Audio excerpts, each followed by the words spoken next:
شیرخوار بچے ساری رات کیوں روتے ہیں؟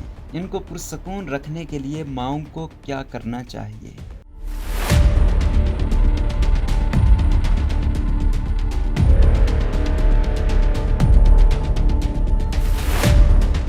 وہ والدین جن کو اللہ پہلی بار اولاد کی نعمت سے نوازتا ہے بچے کی آمد سے خوش تو ہوتے ہیں، مگر وقت کے ساتھ ساتھ بچے کی ذمہ داری ان کی مشکلات میں اضافے کا باعث بھی بن جاتی ہے، جن میں سب سے بڑی آزمائش ان کی رات کی نیند ہوتی ہے۔ جیسے ہی ماں باپ سونے کا ارادہ کرتے ہیں، بچہ منہ پھاڑ کر رونا شروع کر دیتا ہے اور ناتجربہ کار والدین طرح طرح کے ٹوٹکے کرنے پر مجبور ہو جاتے ہیں، جس کے باعث بچہ رونا بند کر کے آرام سے سو جائے۔ آج ہم آپ کو بتائیں گے کہ شیرخوار بچہ رات میں کیوں روتا ہے اور اس کو چپ کروانے کے لیے کیا کرنا چاہیے۔ بچے رات میں کیوں روتے ہیں؟ شیرخوار بچہ اپنی ضروریات کا بتانے کے لیے صرف رو کر ہی اظہار کر سکتا ہے، اس وجہ سے اس کے رونے کا مطلب یہی ہوتا ہے کہ اسے کسی قسم کی تکلیف یا پریشانی ہے، جن کا پتہ بچے کے رونے کے انداز سے لگایا جا سکتا ہے۔ مگر یاد رکھیں کہ دن بھر میں 2 سے 3 گھنٹے تک کا رونا بچے کے لیے ایک روٹین کی بات ہے، اس کے لیے پریشان ہونے کی ضرورت نہیں، اور عام طور پر بچہ رات میں ہی اپنے یہ 2 سے 3 گھنٹے پورے کرتا ہے۔ رات میں رونے کی عادت: اگر آپ کا بچہ ہر رات ایک مقررہ وقت پر رونا شروع کر دیتا ہے اور اسی طرح مقررہ وقت پہ رونا بند کر کے سو جاتا ہے تو اس کو اس وقت جاگنے کی عادت ہے، اس کے لیے پریشان ہونے کی ضرورت نہیں ہے۔ وقت کے ساتھ ساتھ بچہ اپنی روٹین ٹھیک کر کے رات میں سونے لگے گا۔ بھوک لگنے پر رونا: شیرخوار بچے کا ہاضمہ بہت مختصر ہوتا ہے، وہ ماں کا دودھ پیتے ہوئے تھوڑا سا ہی دودھ پی کر ماں کی گود کی گرمی پا کر جلد سو جاتا ہے اور مکمل طور پر اپنی بھوک نہیں مٹا سکتا۔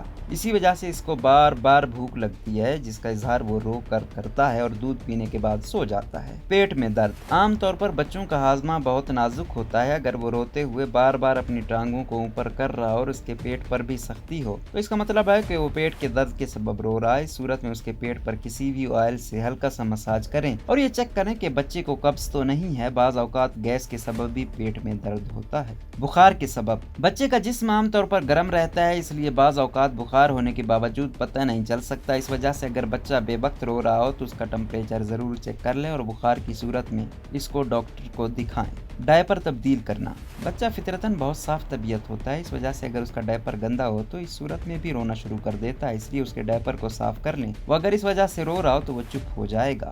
کان میں درد: اگر بچہ بار بار روتے ہوئے سر کو ادھر ادھر حرکت دے رہا ہو تو اس کا مطلب یہ ہے کہ اس کے کان میں درد ہے۔ اس وقت میں بچہ بری طرح رو رہا ہوتا ہے، اس درد کی صورت میں بچے کو ڈاکٹر کو دکھانا ضروری ہے۔ کمرے کا بہت گرم یا ٹھنڈا ہونا: بچہ اگر رات میں اچانک رونا شروع کر دیتا ہے تو اس کا ایک سبب یہ بھی ہو سکتا ہے کہ اس کو اس کمرے میں شدید گرمی یا سردی لگ رہی ہوتی، اس صورت میں بھی وہ اچانک رونا شروع کر دیتا ہے۔ اس صورت میں یہ چیک کریں کہ اگر بچے کو پسینے آ رہے ہیں تو وہ گرمی سے رو رہا ہوتا ہے، اور اگر اس کے ہاتھ پاؤں ٹھنڈے ہو رہے ہوں تو وہ سردی سے رو رہا ہوتا ہے۔ دونوں صورتوں میں اس کے حساب سے کمرے کے درجہ حرارت کو مینٹین کریں۔